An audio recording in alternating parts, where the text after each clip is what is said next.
Ashes of the Gilded Throne. Prologue, the view from above. The order of things is not cruelty.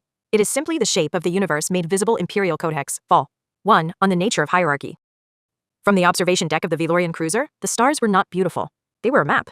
Unlike all maps, they existed to be understood by those with the intelligence to read them and ignored by those without.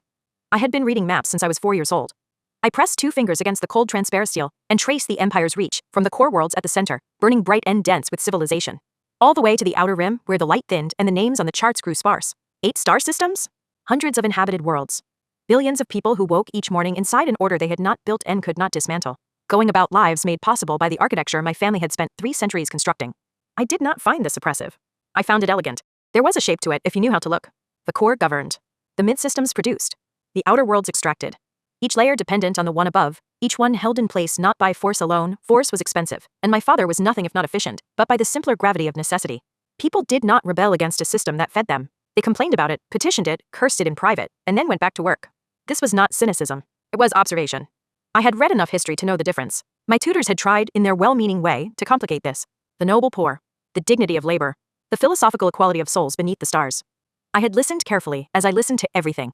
And I had filed it in the same place I filed all arguments that prioritized feeling over function. Noted, considered, and set aside. I had outgrown sentiment by 13. Some understandings simply required distance to achieve. I turned from the viewport. Lieutenant Arvin was waiting near the door with the departure clearance reports. A young man, capable enough, earnest in the way of those who believed that visible effort was a substitute for exceptional results. He had shown me a holograph of his daughter that morning. The girl had a gap-toothed smile and was clutching some stuffed creature with button eyes. Arvin had offered the image with the unguarded pride of a man who did not understand that such things were private. That sentiment displayed too openly became an imposition on the viewer. Charming, I said, and handed it back. It was the correct response. Warm enough to satisfy, brief enough to discourage continuation.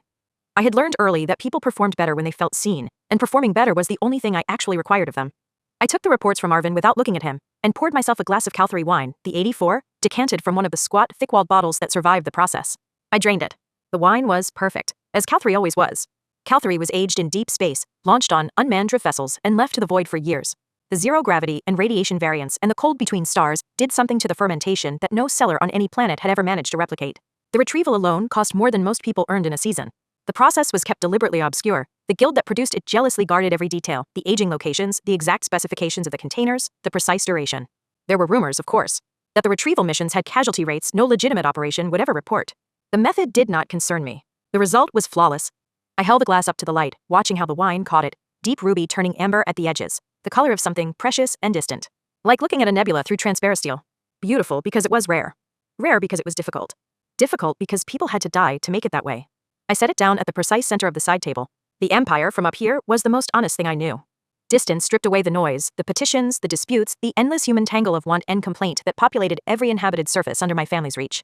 From orbit you saw only shape. Structure. The logic of hierarchy made visible in the relationship between things. The great stations and their lesser satellites. The trade corridors threading between systems like stitching. Everything in its place, everything serving its purpose, the whole apparatus breathing with the slow certainty of something built to last.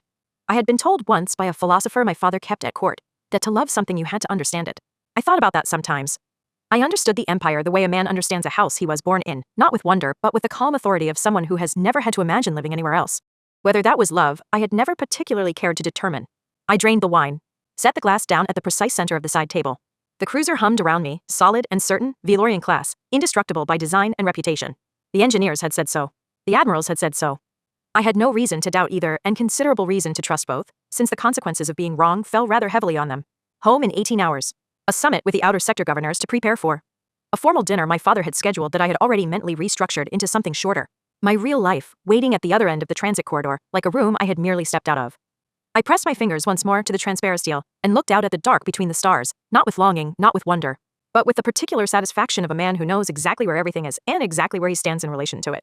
I went to bed knowing I would sleep well, with the particular soundness of a man who has never had reason to lie awake, wondering how tomorrow will find him.